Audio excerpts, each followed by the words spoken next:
Nag-viral po kasi alam naman po ninyo ang mga tao masyadong usyusiro. Pero hindi nangangulugan yung nag-viral, milyon-milyon yung nanood po, naniwala. Ako nga po nanood. Siyempre, panonoorin natin para alamin kung gaano katotoo yung mga akusasyon nila sa ating Pangulo nang makita natin yung video. Sabi nga natin mga kababayan sa mga previous discussion, kahit elementary, malalaman na fake. Ito naman po yung bago naming product na binibenta online. iGlow Serum Whitening po siya. Tingnan ninyo yung epekto sa aking anak na architect before and now. Yung mga inquiries po ninyo, dumiretso na lang kayo sa kanyang Facebook account, Riz Maravillas. Kumusta po kayo mga kababayan? Si Dante Maravillas po, vlogger from Albay, Bicol, and a former mainstream journalist. Ngayon, pag-usapan natin itong balita. Tinaila na po mga kababayan ng kaso itong si Maharlika saka si Harry Roque in connection po sa pagpakalat ng Polvoron video.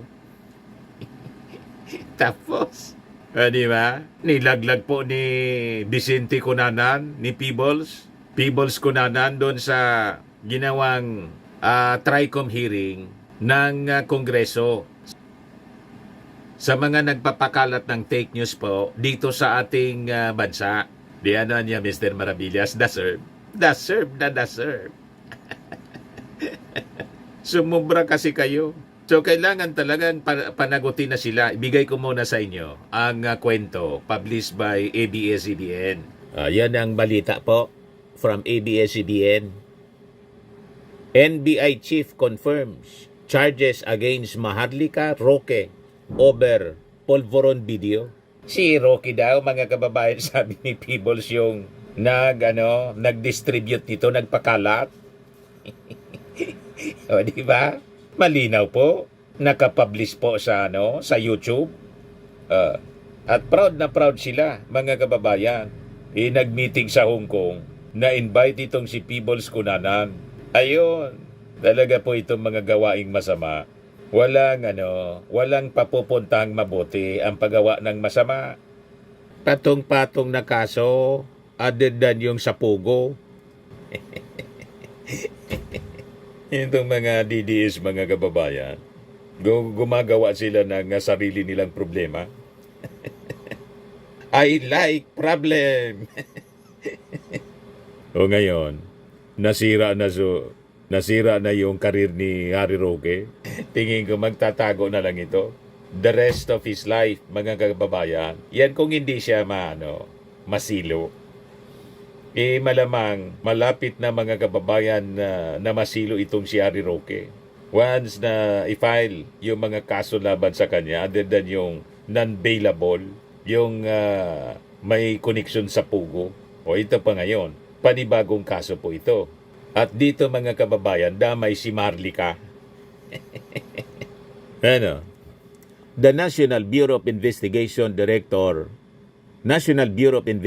Director Jaime Santiago confirmed that multiple charges have been filed against blogger Claire Contreras, known online as Maharlika, and former presidential spokesman, Attorney Harry Roque. According to documents obtained by ABS-CBN News, NBI's Cybercrime Division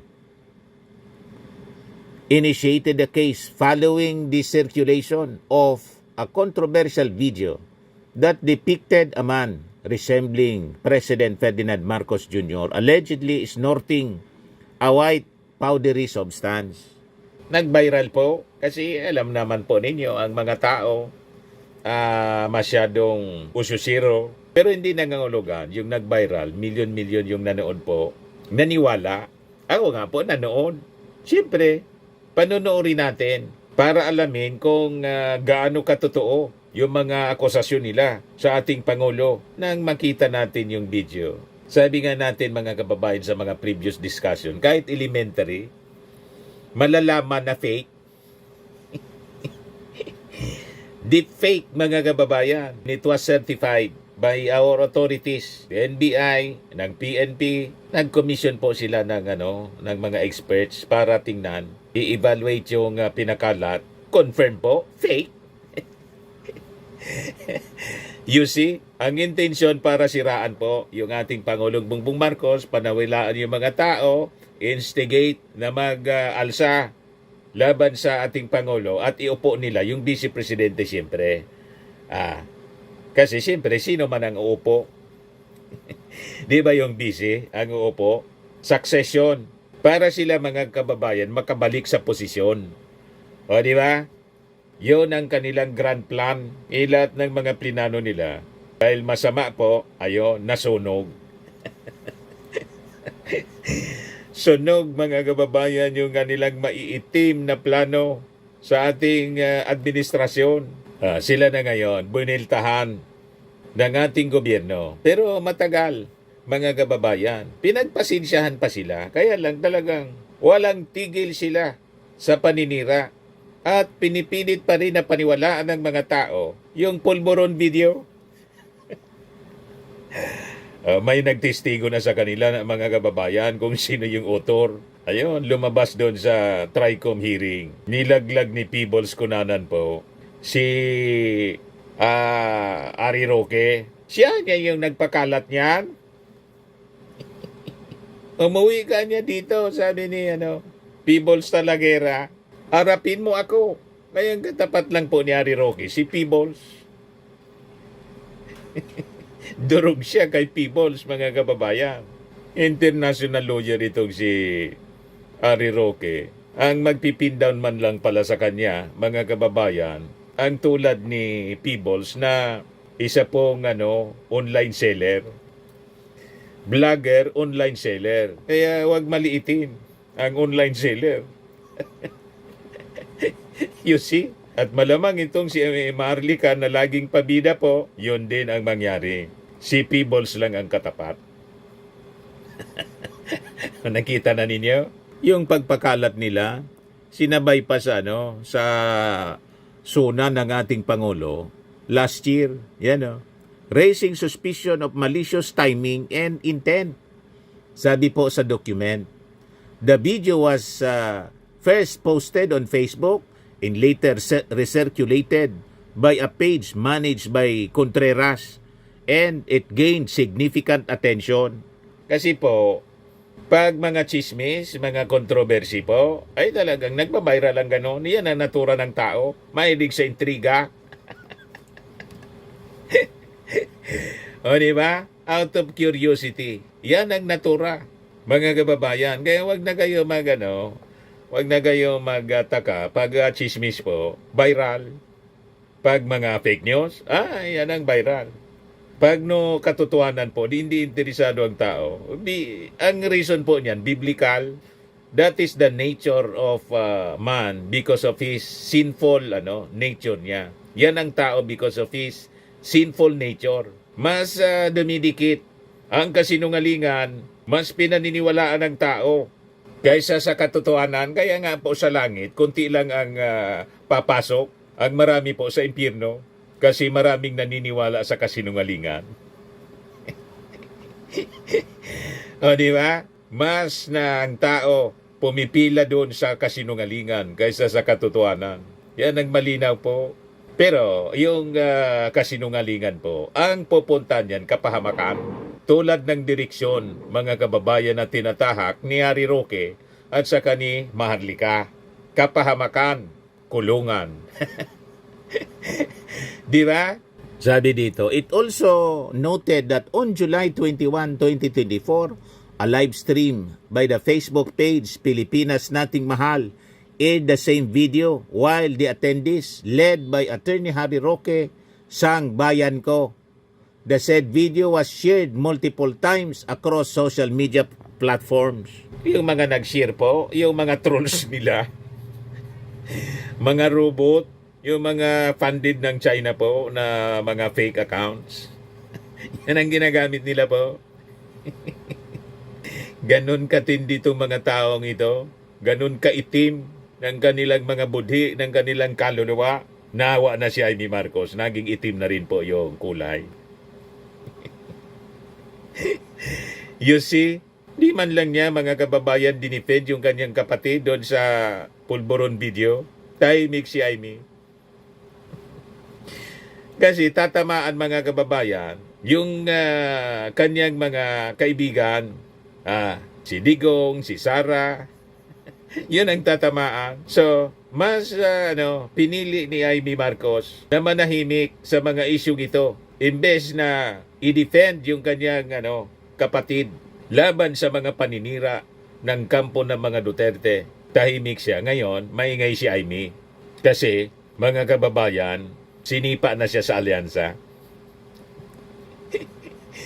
Ano ba? Dumikit ng diretso sa mga Duterte, nag-produce pa ng maitim na political ads. Balot ng tinta ng pusit. Yun, mga kababayan, ang author pala si Sara, sabi ni Amy. Iyon ngayon, ang brain niyan, kaisipan ni Sara, kaya pala maitim na tinta ng pusit ang bumabalot.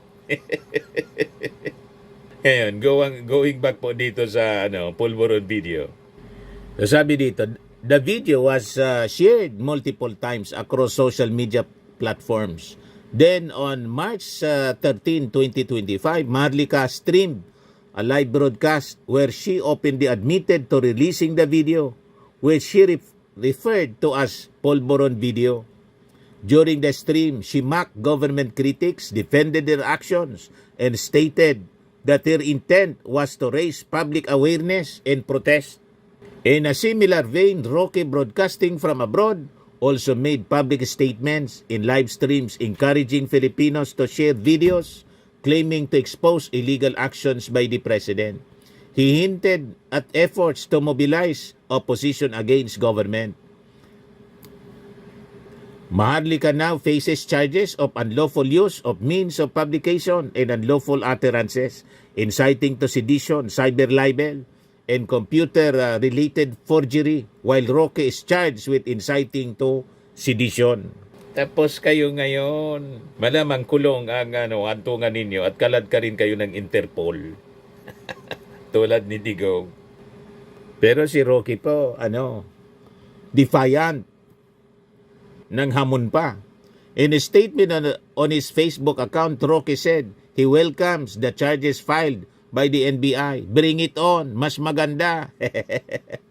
We see this as a good opportunity for President Ferdinand Marcos Jr. to once and for all personally disprove in the court of law the endless allegations of his cocaine use in addiction. Nawala na yung pagkaabogado ni Harry Roque. Naging barumbado na.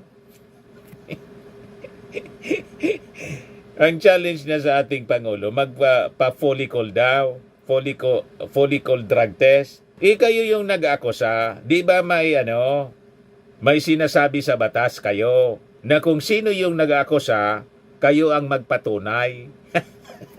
The burden of proof nandun sa nag-akusa. Mali po yung inyong mga sinasabi na dapat i-disprove ng ating kayo ang mag-probe. Unang-una, yung ating Pangulo twice na nagpa-drug test nung kampanya, si Attorney Vic Rodriguez mismo yung nagsabi, winawagayway niya yung result ng Pagkatapos ngayon, iba na yung sinasabi. Kasi nasipa ng ating Pangulo. Ayan, harapin ninyo ang kaso ninyo sa husgado. Finaila na po ng NBI. Buti nga sa inyo. Ang susunod niyan, pag may warrant of arrest na, tugisan blues.